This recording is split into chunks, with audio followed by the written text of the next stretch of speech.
Hello नमस्कार प्यारे साथियों, स्वागत है आप सभी का आपके प्यारा सा यूट्यूब चैनल साइंस संग्रह में। मैं आशा करता हूं कि आप सभी कोई मस्त होंगे। सो प्लीज हंसते रहिए, मुस्कुराते रहिए, स्वस्थ रहिए और मन लगा करके पढ़ाई करते रहिए। कैसे हैं आप सभी कोई?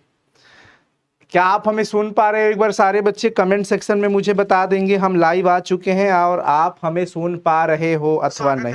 आहा, आवाज तो खूब सुंदर निकल रहा है जी, बढ़िया है बच्चों। खुशी मैसेज करो जल्दी से। हाँ, खुशी मैसेज कर देगी और आपको खुशी भी आ जाएगी, इसलिए आप परेशान मत होइए। खुशी मैसेज करो ना, खुशी मैसेज करो ना। मिस्टर देसाली जी कह रहे हैं, वाह बढ़िया, ठीक है। तो साथियों एक बार फटाफट से जुड़ जाएंगे। जैसा कि आप सबको मैं बताया था कि यहाँ पर आप लोगों का इलेक्ट्रोकेमिस्ट्री में बैटरी वाला जो टॉपिक रह गया था वो हम लोग ऑलरेडी कंप्लीट कर चुके हैं और आज हम पढ़ने वाले हैं मोस्ट इंपॉर्टेंट 50 ऑब्जेक्टिव क्वेश्चंस जो इस चैप्टर से पिछले सालों में पूछे गए हैं और पूछे जाने की संभावनाएं रहती है। तो अगर आप इन सभी क्वेश्चंस को प्रैक्टिस कर लेते हैं तो आगामी परीक्षा के लिए आपको किसी भी तरीके की समस्या नहीं होगी, विशेष करके वस्तुनिष्ठ यानी कि ऑब्जेक्टिव क्वेश्चन आंसर को लेकर के। तो एक बार मैं चाहूंगा आप सभी को इस सेशन को अपने सभी दोस्तों के साथ शेयर कर दीजिए, साझा कर दीजिए, ताकि सभी बच्चे जुड़ जाएं। और बच्चों लेट होने के लिए मैं क्षमा चाहता हूं। चलिए जी, गुड इवनिंग साथियों, गुड इवनिंग। चलिए स्टार्ट करें इलेक्ट्रोकेमिस्ट्री यानी कि वैद्युत रसायन। और इस चैप्टर का आज हम लोग ऑब्जेक्टिव क्वेश्चन आंसर एक एक चीजों को समझकर, सिर्फ एबीसीडी नहीं लगाएंगे क्योंकि हमें कॉन्सेप्ट को भी समझते चलना है। हालांकि कॉन्सेप्ट आपको बता दिया गया है, अगर आप वो सभी चैप्टर इस चैप्टर से वीडियो नहीं देखे होंगे तो भैया लेक्चर वाली प्लेलिस्ट में जाइएगा और देख लीजिएगा। प्रीवियस ईयर की भी वीडियोस है और इस ईयर की भी लेटेस्ट वीडियोस है, तो आप जिसमें कंफर्टेबल फील करें, दोनों आप सबके लिए बहुत इंपॉर्टेंट है। तो आप लोग आराम से मजे के साथ देखो और खूब एंजॉय करो और मन लगा के पढ़ाई करो, पढ़ाई करो, पढ़ाई करो। मेरा फोन स्विच ऑफ हो गया है, कोई बात नहीं है। Good evening ji, good evening, happy mother day sir. चलिए मैं बोल देता हूं हैप्पी मदर डे, लेकिन फिर वापस वही बात कहूंगा क्या कि माता जी के लिए सिर्फ एक दिन नहीं, माता जी के लिए सिर्फ एक दिन नहीं, प्रतिदिन मां से ही होता है बच्चों। जन्म के बाद से लेकर या जन्म के पहले से भी, मतलब कहा गया है ना, कितनी अच्छी बात हमने सुनी कि इस पूरी दुनिया में कोई कितना भी प्यार मोहब्बत कर ले, लेकिन मां का प्यार सबके प्यार से 9 माह ज्यादा होता है। ये लाइन दिल को छू गई और बहुत शानदार लाइन है, वास्तव में यह होता है। और हम आज अंग्रेजी परंपरा को अपना रहे हैं, हर साल में सिर्फ एक दिन हैप्पी मदर डे बोल रहे हैं। नहीं नहीं, ये प्रतिदिन होना चाहिए और है भी, आप मानो या ना मानो, प्रतिदिन माँ से होता है बच्चों। तो सिर्फ एक दिन का ये हंगामा थोड़ी है कि हाँ भाई हैप्पी मदर्स डे कर दिया, माँ के साथ फोटो लगा लिया। दिखावे की दुनिया से हम सबको बाहर निकलना होगा और दिल के रिश्तों से जुड़ना होगा। माँ तो माँ ही है। एक प्रसंग आपने भजन सुना होगा कि माई के दूधवा जैसन कवनो, अरे मिठाई ना मिले सब कुछ मिल जाई, पर दुनिया में माई ना मिले। तो मातृ दिवस की आप सभी को मैं शुभकामनाएं देता हूं, परंतु मातृ दिवस प्रतिदिन है, तो प्रतिदिन आप माँ का स्नेह लेते रहिए, देते रहिए, माँ को प्रेम देते रहिए आप भी। तो चलिए साथियों स्टार्ट करते हैं आज के इस सेशन को। सबसे पहला सवाल आप सबके सामने है जो कि 2021 में ऑलरेडी पूछ चुका है। 2021 में ये सवाल पूछा है क्या कि 1 मोल एल्यूमिनियम के +3 आयन को एल्यूमिनियम में रिड्यूस करना है। भैया यहां पे अब चयन की बात इसलिए कर रहे क्योंकि रिडक्शन हो रहा है। एल्यूमिनियम 3 + 3 मोल इलेक्ट्रॉन लेगा तब न जाके एल्यूमिनियम में बदलेगा। तो कितने आवेश की आवश्यकता होगी बच्चों? यहां पे 3 मोल आवेश की जरूरत पड़ेगी। आपको पता है कि 1 मोल आवेश बराबर कितना होता है? लगभग 96,500 कूलम। कितना होता है बड़े भैया? 96,500 कूलम होता है। तो 1 मोल के लिए चूंकि 1 रुपया के 4 गो चॉकलेट, तो इसलिए 4 रुपया में 4 के 16 चॉकलेट। यानी कि साथियों यहां पर 1 मोल के लिए इतना कूलम आवेश चाहिए, तो 3 मोल के लिए क्या करेंगे? प्यार से गुना करेंगे। 3 गुना में 96,500 कूलम आ जाएगा। मतलब 0 0 5 3 15 36 18 19 29 27 28 1 2 3 4 5 2.89 कर दिया, अगुना 10 के पावर 5 कूलम लगा दिया। ले लीजिए जी, लगभग हम कह सकते हैं 2.89 को हम लगभग 3 मान लेते हैं। क्योंकि ये 2.89 नहीं है, 10 के पावर 5, मतलब ये गड़बड़ है ऑप्शन। तो ये 3 गुना 10 के पावर 5 कूलम लगभग में आ जाएगा। ऑप्शन ए लगा लीजिएगा प्यार से, 3 गुना में 10 के पावर 5 हो जाएगा। ठीक है जी, आगे चलते हैं बच्चों। बिजली की 1 फैराडे यानी कि इलेक्ट्रिक करंट की अगर हम 1 फैराडे में कितने कूलम्ब आवेश होते हैं इसकी बात करेंगे तो क्या कहिएगा, लगभग 96,500 कूलम्ब। 1 फैराडे बराबर कितना, 96,500 कूलम्ब। यहां पे सॉरी 1 फैराडे हम कहेंगे ना,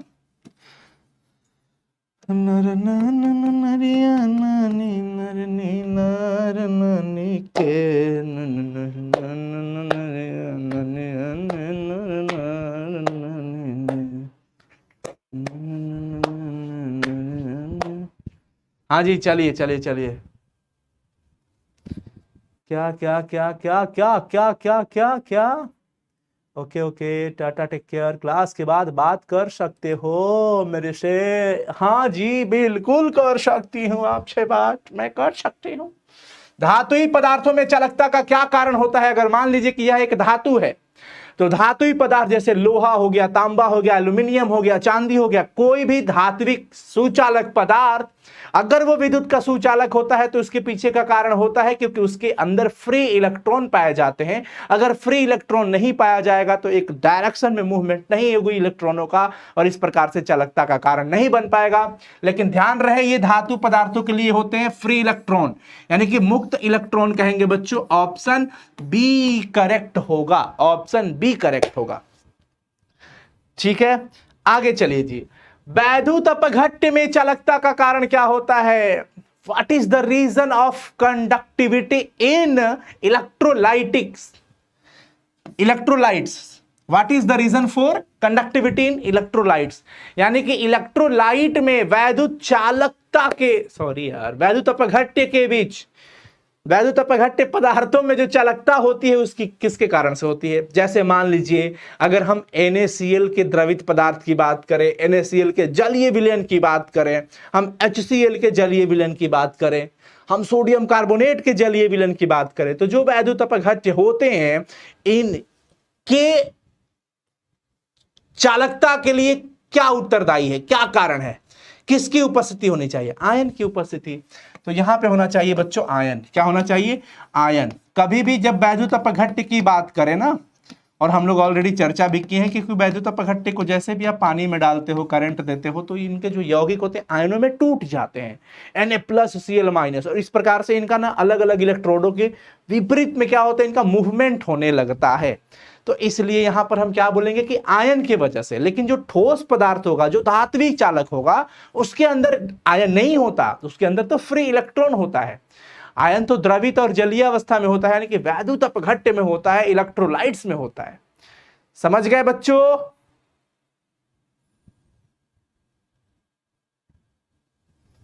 चलो जी। 1 फैराडे विद्युत धारा प्रवाहित करने पर प्राप्त मात्रा बराबर होगी। जब हम 1 फैराडे इलेक्ट्रिक करंट प्रवाहित करते हैं तो हमें जो मिलता है वो 1 ग्राम समतुल्य मिलता है।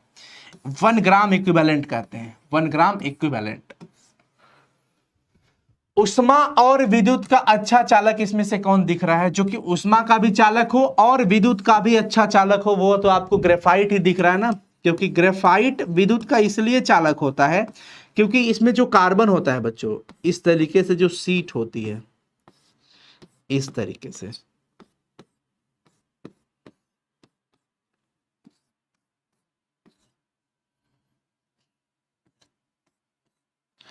तो अगर आप देखें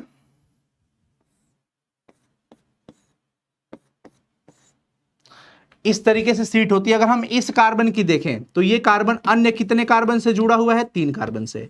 और एक कार्बन अधिकतम कितना बॉन्ड बना सकता है? 4। लेकिन 4 में से सिर्फ 3 ही बॉन्ड बना है, इसका मतलब 1 इलेक्ट्रॉन इसके पास फ्री है।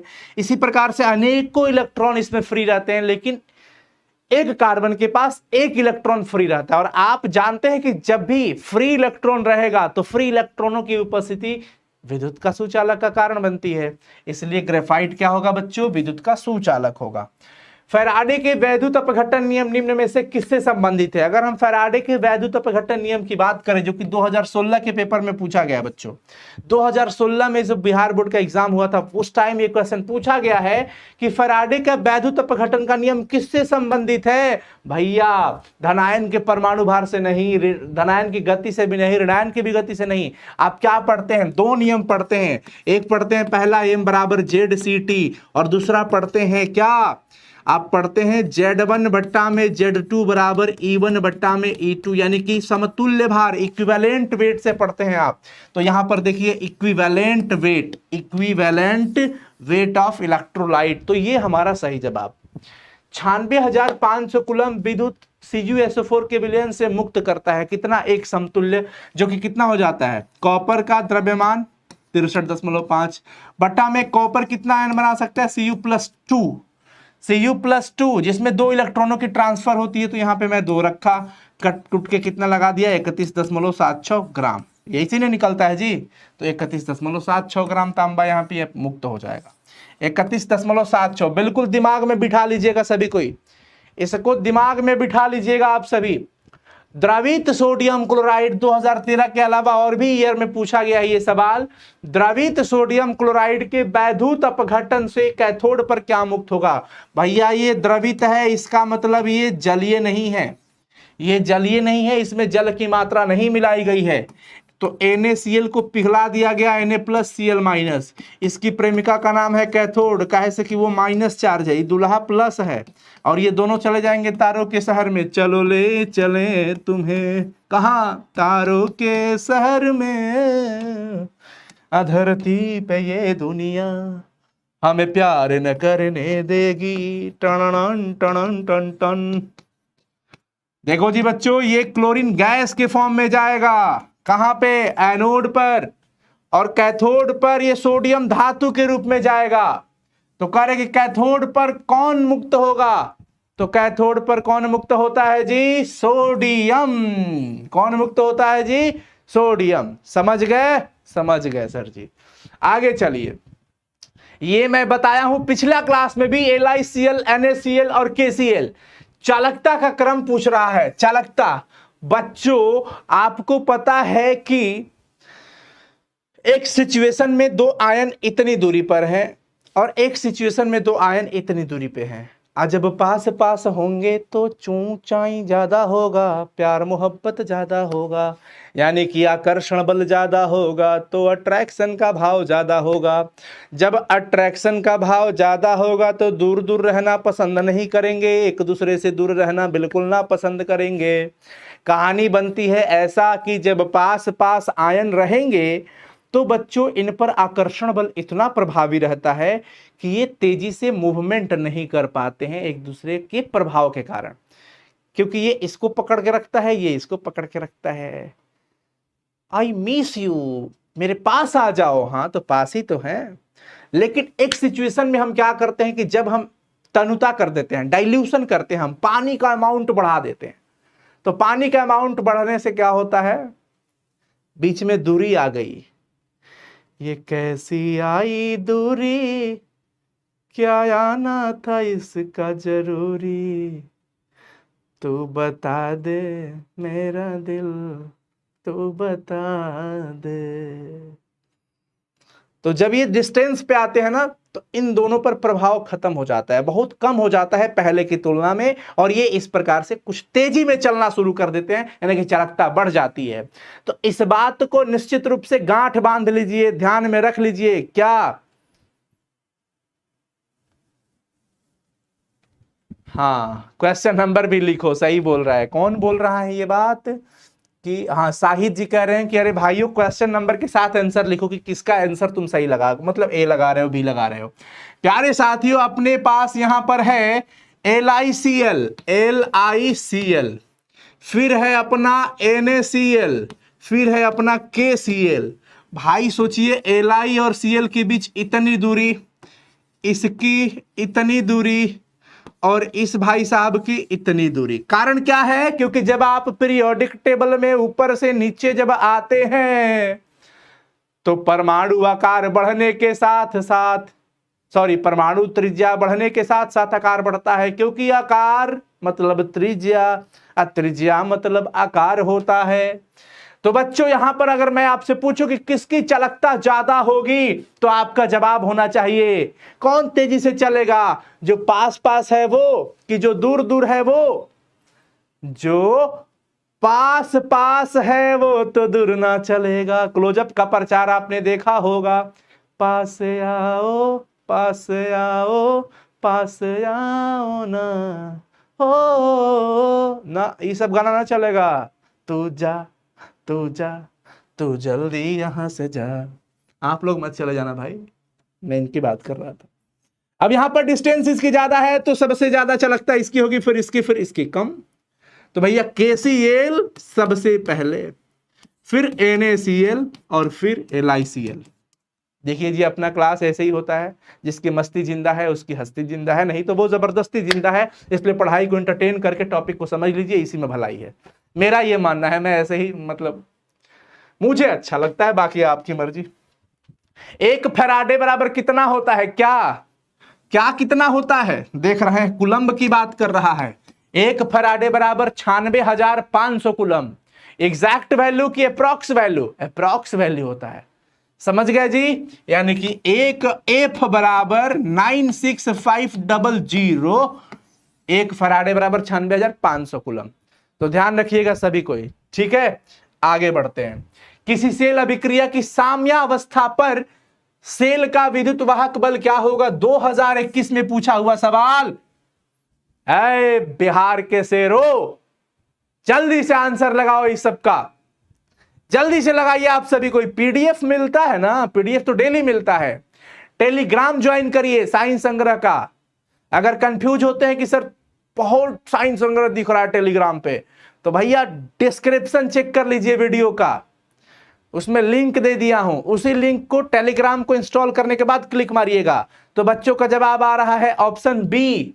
हाँ, एक लमर बी आएगा। बहुत बढ़िया। 0 कह सकी साम्यावस्था पर है, बहुत बढ़िया। तो Zn से Zn 2 प्लस Cu प्लस 2 से Cu, ये हो गया 2021 का सवाल। हालांकि ये सेल निरूपण है, सेल को दर्शाया गया है। और आप जानते हैं क्या कि Zn से Zn 2 प्लस लिखा गया है ना,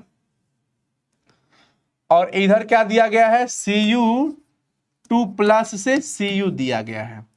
और ये क्या हो गया जी? लवण सेतु। देखो उसमें थोड़ा सा गड़बड़ है साइन में, अगर हम बात करें तो ये हो गया लवण सेतु। लेफ्ट साइड होता है भैया एनोड वाला, इधर वाला होता है कैथोड। और ये पूरी कहानी होती है डेनियल सेल की। किसकी होती है जी? डेनियल सेल की बात करते हैं। विद्युत रासायनिक सेल में जो आप पढ़ते हो, ABC तत्वों का मानक अपचयन विभव इतना है, तो शक्ति का क्रम आपको बताना है। शक्ति का क्रम वैल्यू देख लीजिए, 0.68 वोल्ट, फिर -2.50 वोल्ट, -0.50 वोल्ट, ये है। ऑर्डर लगाना है और अपचयन शक्ति के हिसाब से लगाना है। तो आप लोग इस वैल्यू को देख लेना, कौन सा वैल्यू ज्यादा है कौन सा वैल्यू कम है, उसके हिसाब से लगाना पड़ेगा, ठीक है जी? तो ये आप लोग मिला लीजिएगा। अब लेकिन कंफ्यूज मत होइएगा, -4 और -3 में सबसे छोटा कौन है?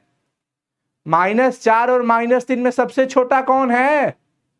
ये बड़ा ध्यान रखना पड़ता है। और कौन बड़ा है? उल्टा चलता है ये माइनस वाले में कहानी। उल्टा क्या चलता है? 4 और 3 में तो दिख रहा है कि 4 बड़ा है, लेकिन -4 और -3 में कौन बड़ा है? तो वैसे ही इसका ऑर्डर आप क्रम निकाल लेना, और इसका आंसर आप लिखिएगा कमेंट सेक्शन में। और ABCD मत लिखिएगा, ऑर्डर लिखिएगा, ऑर्डर ABC का ऑर्डर लिखिएगा। सभी को होमवर्क दे रहा हूं, ऐसे जो भी सवाल आएंगे आपको होमवर्क दे दूंगा। गैल्वेनिक सेल में एनोड क्या होता है, ये भी होमवर्क दे रहा हूं। बहुत छोटा सवाल है ये, क्योंकि आपको बताया गया है। वैद्युत अपघटनी सेल में एनोड होता है प्लस, कैथोड होता है माइनस, लेकिन इसका उल्टा होता है इलेक्ट्रोकेमिकल सेल के अंदर। यानी कि विद्युत रासायनिक सेल के अंदर उल्टा होता है, लेकिन आप जवाब दीजिएगा कहां पे? कमेंट बॉक्स में, कमेंट चैट सेक्शन में बहुत बच्चे दे रहे होंगे।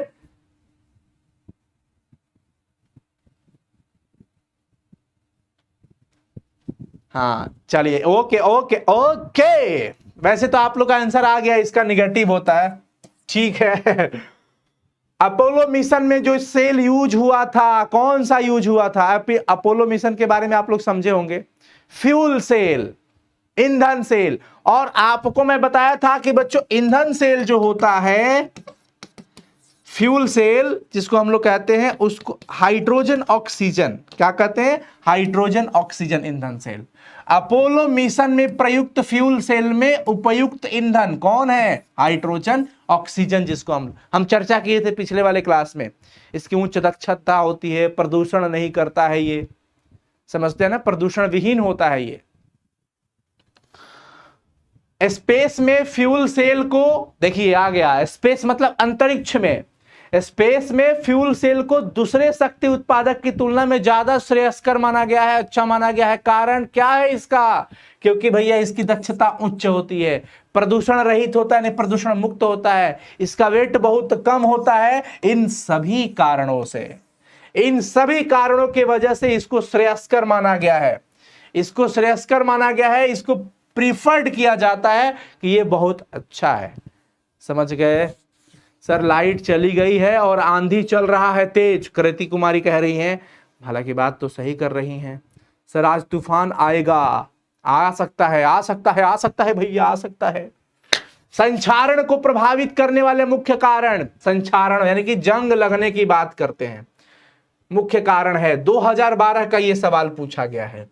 देखिए जी, धातु का विद्युत रासायनिक श्रेणी में स्थान, CO2 की जल में उपस्थिति, CO2 और धातु में उपस्थित अशुद्धियां, प्रोटेक्टिव कोटिंग की उपस्थिति। प्यारे साथियों, आपको पता है कि धातुओं में संचारण का कारण क्या होता है? कि अगर आप धातु को खुले वातावरण में छोड़ देते हैं तो ये वायु के ऑक्सीजन से, ऑक्साइड से, चाहे जैसे वो कार्बन डाइऑक्साइड हो गया, जल हो गया, इन सब के साथ रिएक्शन करके अपने ऊपर एक परत जमा लेता है और धीरे धीरे क्षय होने लगता है। इसी क्रिया को तो संचारण कहते हैं हम लोग।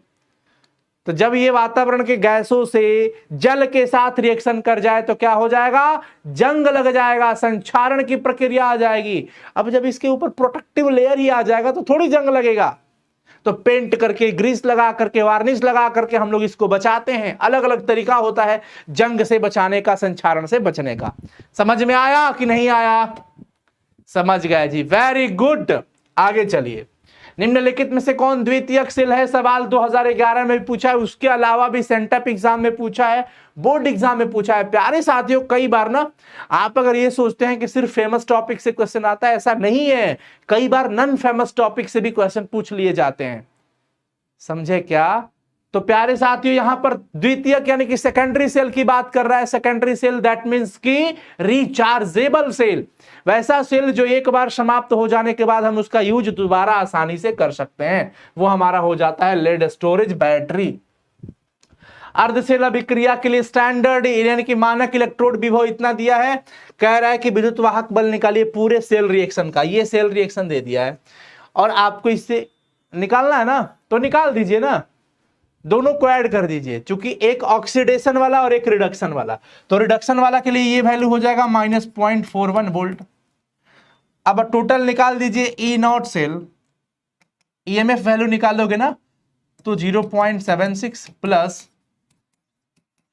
इतना हो जाएगा, तो 0.76 माइनस 0.41, 6 में से 1 गया 5, 7 में से 4 गया 3, 0.35 वोल्ट प्लस में आएगा। ये हो जाएगा ऑप्शन बी, ऑप्शन बी आ जाएगा। जब लेड संचय सेल को चार्ज करते हो तो क्या होता है? मैं कल ही आप लोगों को बताया था, लेड संचायक सेल, लेड स्टोरेज बैटरी, कि उसकी पूरी रिएक्शन कैसे होती है।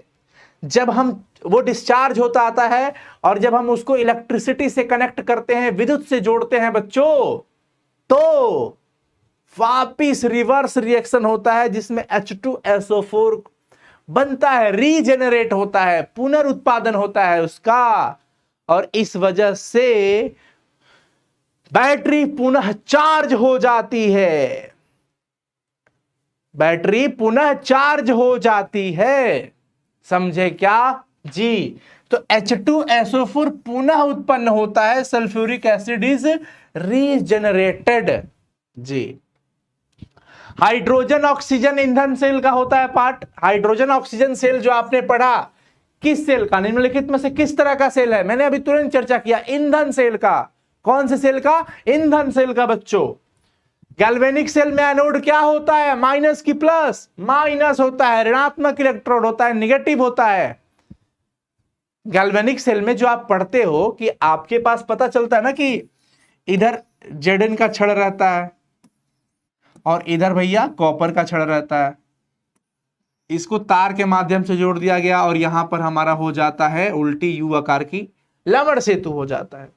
और आपको पता है ये है जेडन, जिसको ZnSO4 में रखे हैं, और ये है कॉपर का छड़ जिसको कॉपर के ही सॉल्ट में रखे हो, CuSO4 में रखे हो। प्रक्रिया क्या होता है, जेडन इधर से दो दो इलेक्ट्रॉन छोड़ करके इसमें घुलते जाता है, इसकी सांद्रता बढ़ती जाती है, इसकी इस छड़ का मोटाई घटते जाता है, इधर छड़ का मोटाई बढ़ते जाता है लेकिन इसकी सांद्रता घटती जाती है। आप देखते हो ना कि जेडन वाला माइनस होता है, कारण क्या है, क्योंकि ये है एनोड और यहां पर होता है बच्चों ऑक्सीकरण।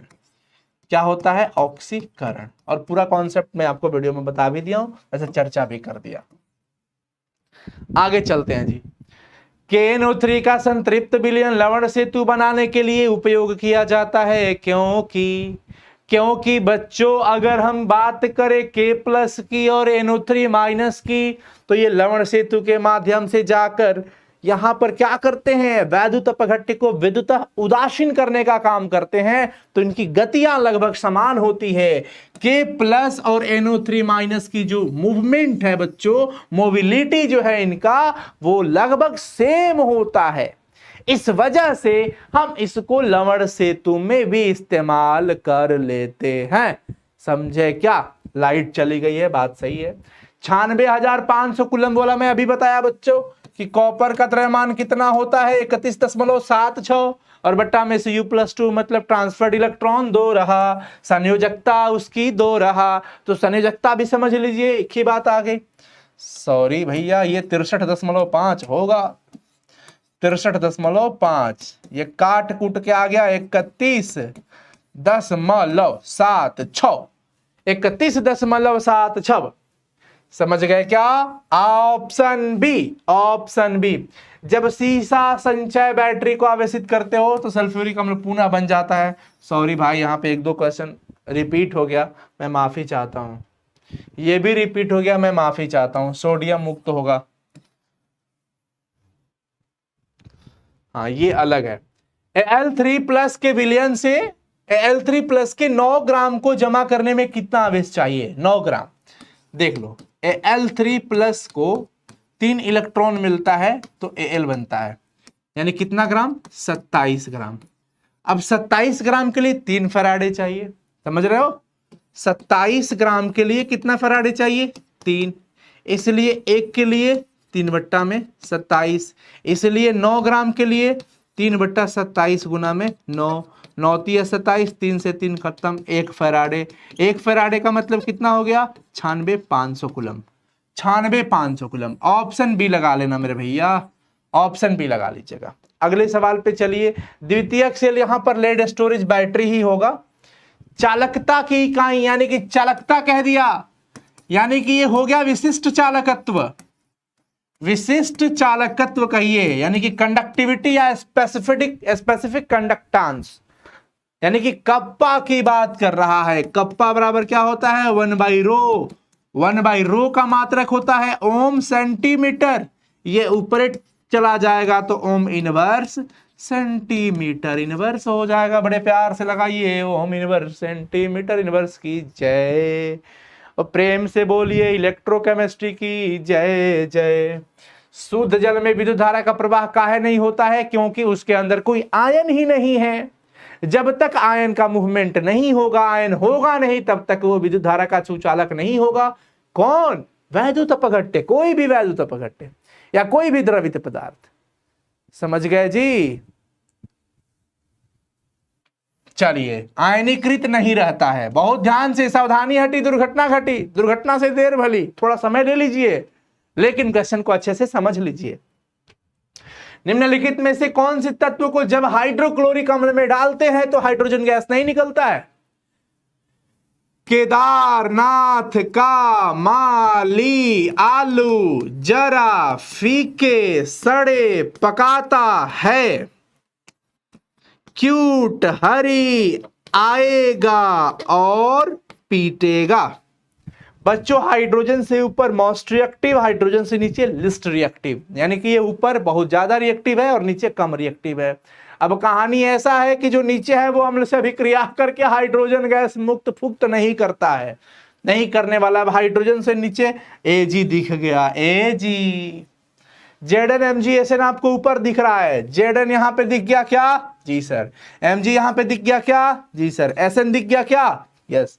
ये एसिड से रिएक्शन कर लेगा और हाइड्रोजन गैस भी मुक्त कर देगा, बट इनका कुछ नहीं चलने वाला। इसलिए यहां पे हमारा सही जवाब क्या हो जाएगा? Ag। अगला सवाल, जब सेल में कोई धारा प्रवाहित नहीं हो रही हो तो उस समय इलेक्ट्रोड के जो विभव के अंतर होते हैं उसको विभवांतर पीडी पोटेंशियल डिफरेंस कहते हैं, विभवांतर कहते हैं उसको। ये देखिए, ये बात आ गई कोलराउस चचा वाली। कोलराउस का जो नियम आप लोग पढ़े थे, कोलराउस का जो नियम आप लोग पढ़े थे बड़े भैया और बड़े बहन जी लोग, उसमें की बात है कि लैम्डा एम नॉट किसका? NH4OH का आपको ये चाहिए, यानी कि लैम्डा एम NH4 प्लस का और साथ में लैम्डा एम OH माइनस का, OH माइनस का। आपको ये बचा के रखना है, NH4 और OH बचना चाहिए, बाकी सब कटना चाहिए। NH4 OH तो ये सब कहां जाएगा? ऑप्शन ए नहीं होगा। NH4 ठीक है, Cl plus minus Cl cut जाएगा, Na plus Na minus cut जाएगा और OH बच जाएगा। ऑप्शन बी सही होगा बच्चों।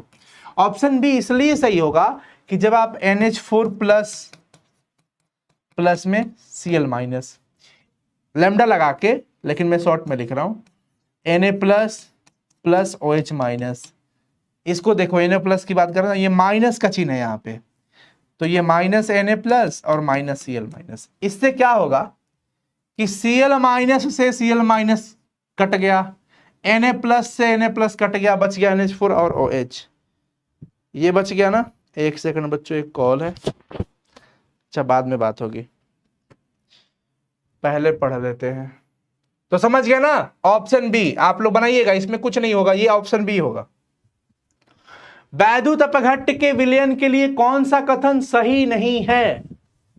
कौन सा स्टेटमेंट रॉन्ग है, हमें ये चेक करके बताना है। हम लोग चारों स्टेटमेंट को पढ़ते हैं।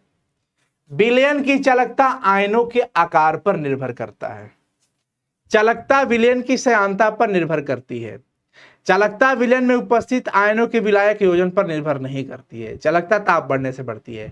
हाँ, एक गलत बात लिखा है। देखो, ये बात बिल्कुल सही है, विलयन की चालकता आयनों के आकार पर निर्भर करती है। अभी तुरंत आपने LiCl, KCl, NaCl पढ़ा था, आकार देख रहे थे ना, किसका आकार बड़ा हुआ तो गैप किसका ज्यादा हुआ, यानी चालकता आकार पर डिपेंड करती है। दूसरी बात, श्यानता पर भी डिपेंड करती है, कौन सा द्रव ज्यादा गाढ़ा है, कौन पतला है, कौन तनु है, डाइल्यूशन पर डिपेंड तो करता है ना, सॉरी वहां पे विस्कोसिटी पर, श्यानता पर तो डिपेंड ही करता है ना। जी सर। यहां पर कह रहा है विलायक योजन, यानी कि जब आप पानी की मात्रा जोड़ते हो तो उस पर भी निर्भर करता है, लेकिन ये कहता है कि निर्भर नहीं करती है। गलत बात है भैया, बिल्कुल गलत, ना चलेगा।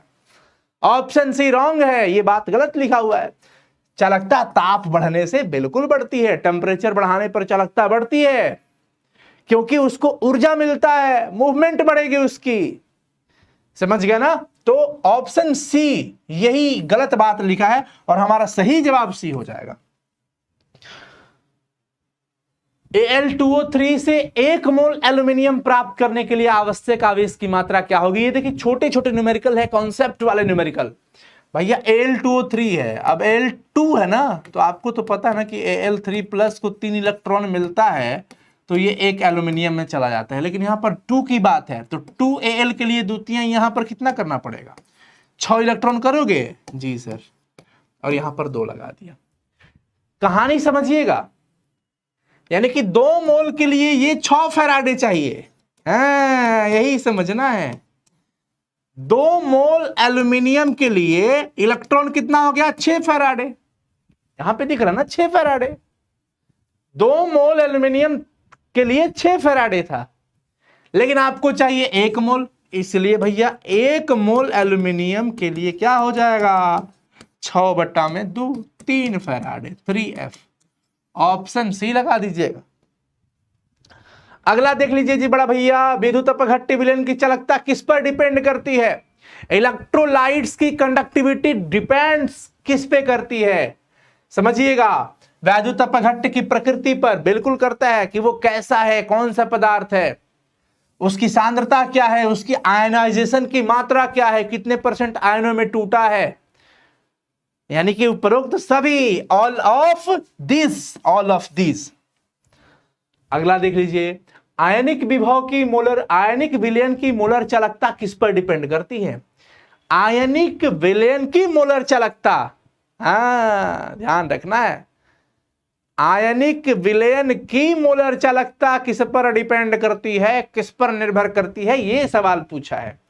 टेम्परेचर पर तो करेगा ही करेगा, क्योंकि टेम्परेचर बढ़ाने पर उसको मिलता है एनर्जी, अब फटफटा के दूर दूर भागे, एकदम मूवमेंट तेज हो जाएगी, यानी कि ताप पर तो करेगा ही करेगा।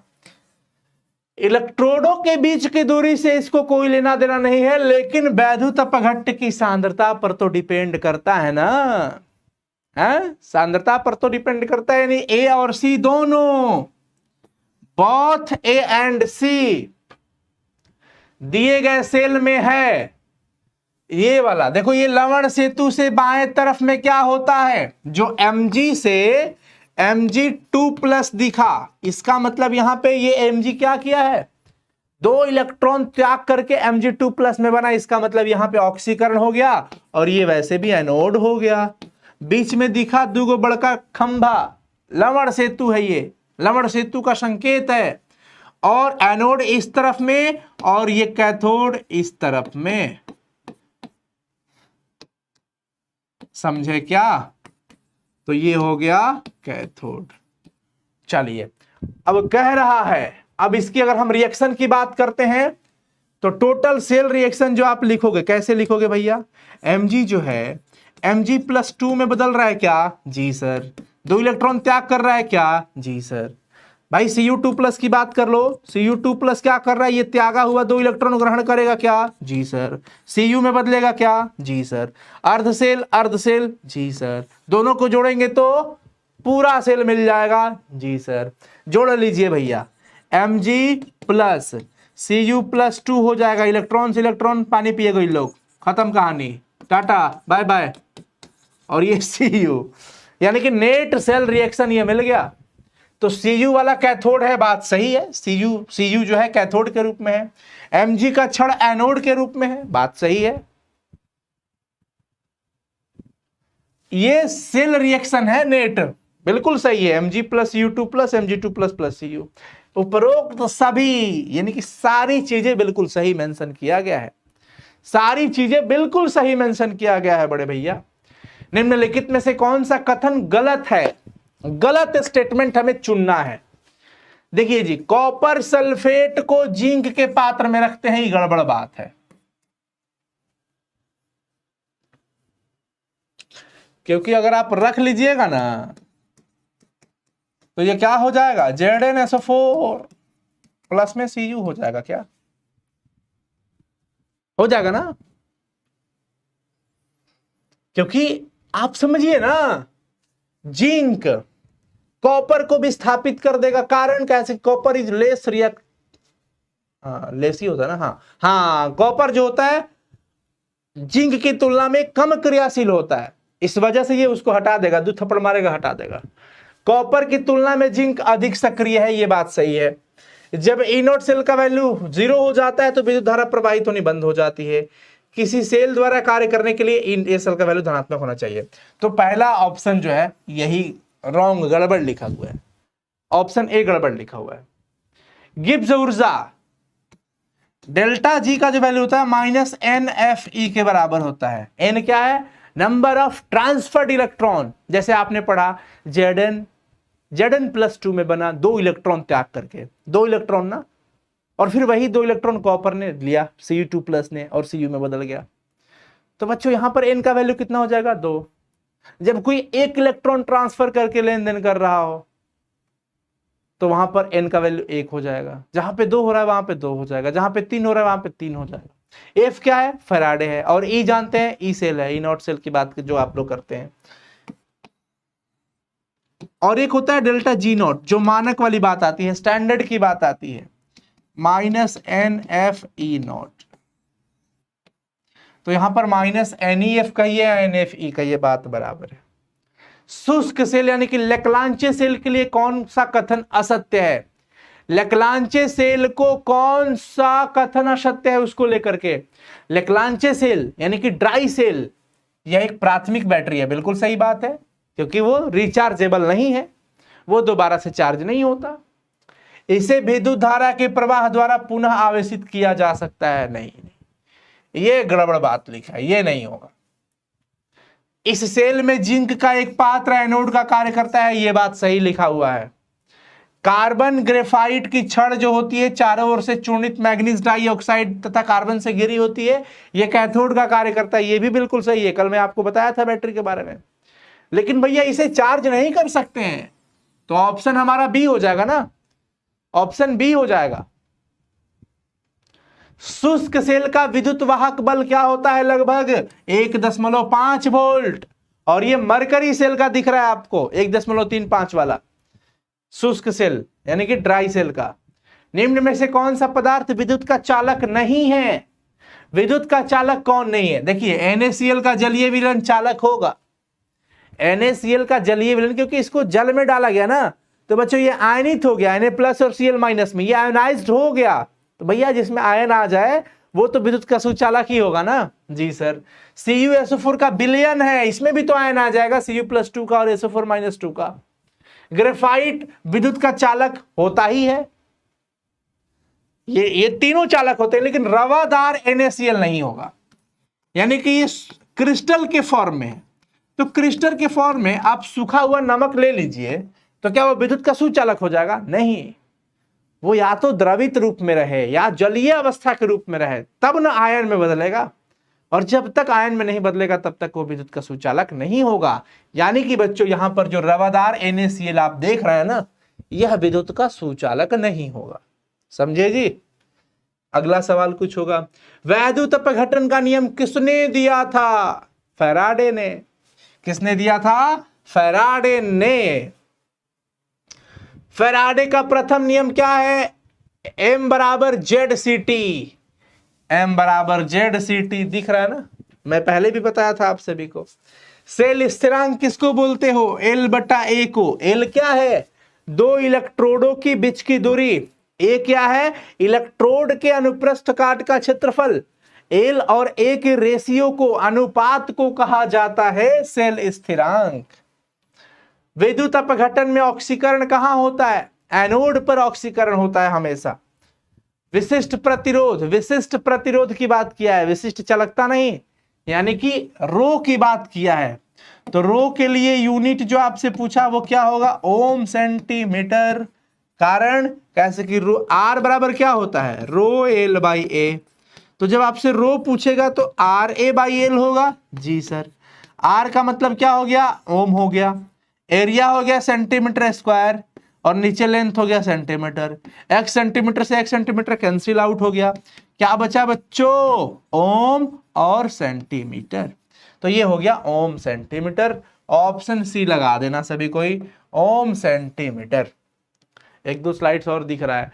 लेक्लांचे सेल में एनोड का कार्य कौन करता है, लेक्लांचे की बात किए तो हम लोग क्या, प्राथमिक सेल जो कल हम लोग पढ़े थे, शुष्क सेल, जिसका EMF 1.5 वोल्ट होता था, उसमें एनोड का काम कौन करता था, Zn करता था। ग्रेफाइट का छड़ कैथोड का काम करता था, लेकिन जिंक का जो पात्र था वो एनोड का काम करता था। लास्ट सवाल, अच्छा खत्म, 51 सवाल खत्म, टाटा बाय बाय। अच्छा जी, तो प्यारे साथियों कैसा लगा आज का ये सेशन, जरूर कमेंट सेक्शन में कमेंट करके बताइएगा आप सभी कोई। और मौसम थोड़ा खराब है तो आनंद लीजिए और भरसक कोशिश करिए पढ़ने का, पढ़ाई करते रहिए घरों में बैठ करके, खूब मेहनत करिए, आप लोग तपाइए खुद को, खूब मेहनत करिए, बड़ों का आशीर्वाद लेते रहिए, पॉजिटिव एनर्जी मिलती रहेगी। सुबह उठकर थोड़ा सा टहला करिए, खान पान का ध्यान रखिए, शरीर का ध्यान रखिए, योग वगैरह थोड़ा करते रहिए।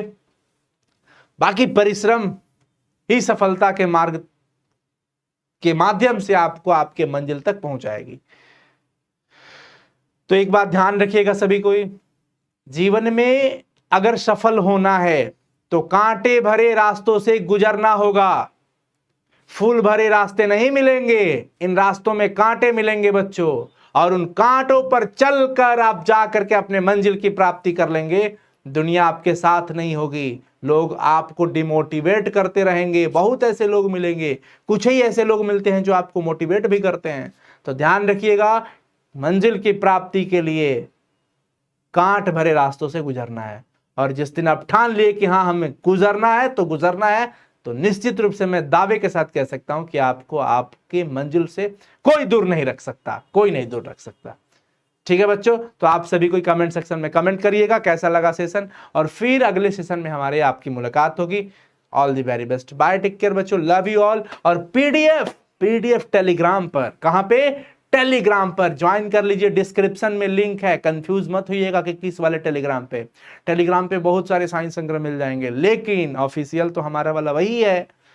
कौन सा, अगर फोन में पहले टेलीग्राम इंस्टॉल कर लेना, फिर अपना नंबर वगैरह डाल लेना, उसके बाद आना इस वीडियो में, कहीं पे भी आना, डिस्क्रिप्शन में चेक करते हो ना, जहां पे कई सारे लिंक दिए गए हैं, इंस्टाग्राम का लिंक है, वहां पे भी क्लिक करके हमें फॉलो कर सकते हैं। फेसबुक का भी लिंक है, अगर आप यूजर हैं फेसबुक इंस्टाग्राम का तो कर सकते हैं, वहां पे कनेक्ट रहते हैं हम सभी कोई। दूसरी चीज, टेलीग्राम पे क्लिक करोगे तो टेलीग्राम में डायरेक्ट जुड़ जाओगे, ज्वाइन कर लेना, और यहाँ पे सब कुछ, ये जितने पीडीएफ हैं सब फ्री में मिलते हैं। बाय बच्चों, love you all, bye, take care. आपके माता जी पिताजी को प्रणाम कहिएगा अगर वो साथ में होंगी तो, और आशीर्वाद कमेंट सेक्शन में लिख दीजिएगा।